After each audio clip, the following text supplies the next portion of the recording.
Hi everybody, Ezra Levant here. I'm at the Zurich airport. Sort of cool, they have an outdoor terrace where you can stand above the planes as they get ready to go out. I'm a bit tuckered. I've been on the go for almost a week, finally headed home to Canada.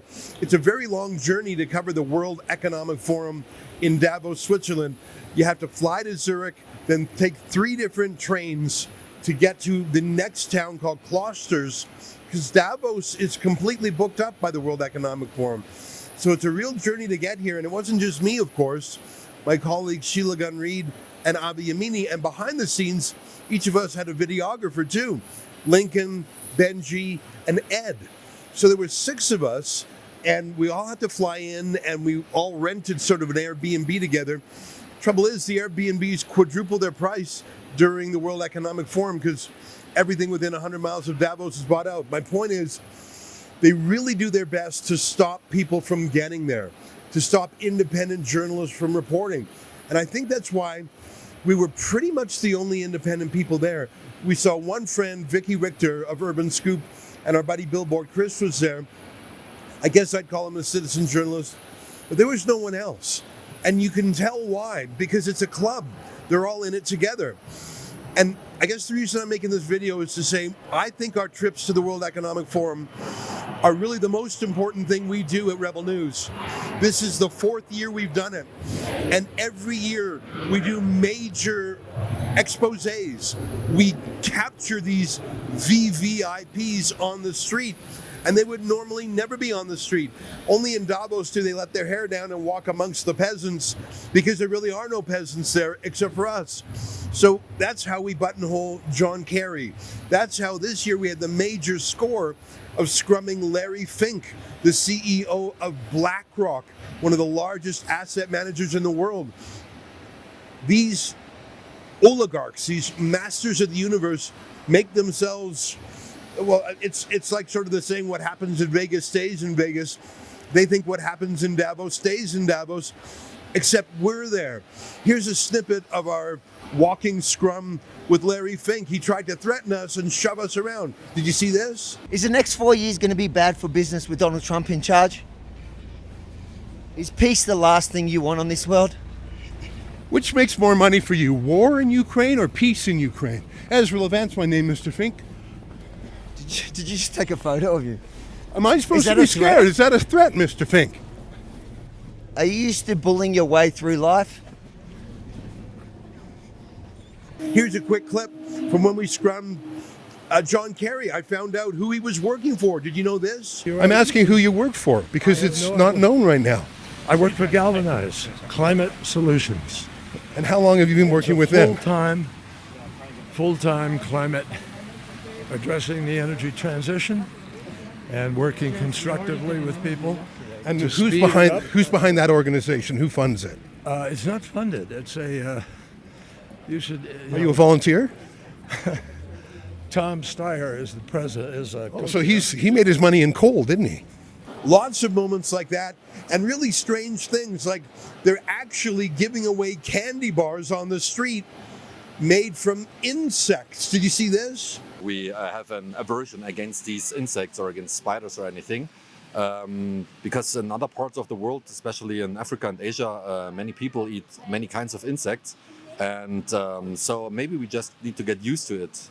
We've got so many videos that only we have because we're the only independent journalists there.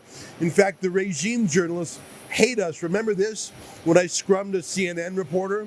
I don't ask the questions that you think I should ask.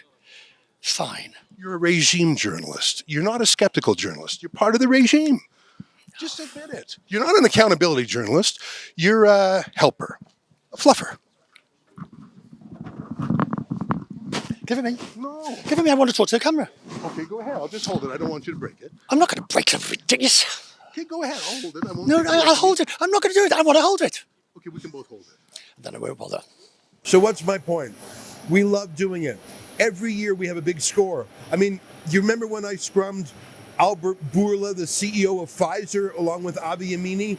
That was amazing. Here's a flashback to that. Mr. Bourla, can I ask you, when did you know that the vaccines didn't stop transmission? How long did you know that without saying it publicly? Thank you very much. I'm sorry. Answer that question.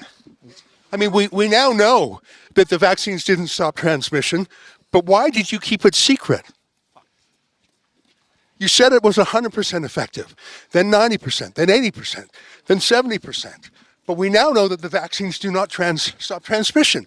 Why did you keep that secret? Have a nice day. Or remember when we managed to find Greta Thunberg? We asked her a lot of questions. She didn't really give any answers, but it was still the first time I've seen her had real questions put to her. Remember this? Greta, energy prices in Europe have never been higher. Is this a good thing or a bad thing? Are you happy that natural gas is so expensive so people can't afford it, or do you think that's bad? Greta, are you used to gentler questions, or do you ever talk to people who disagree with you?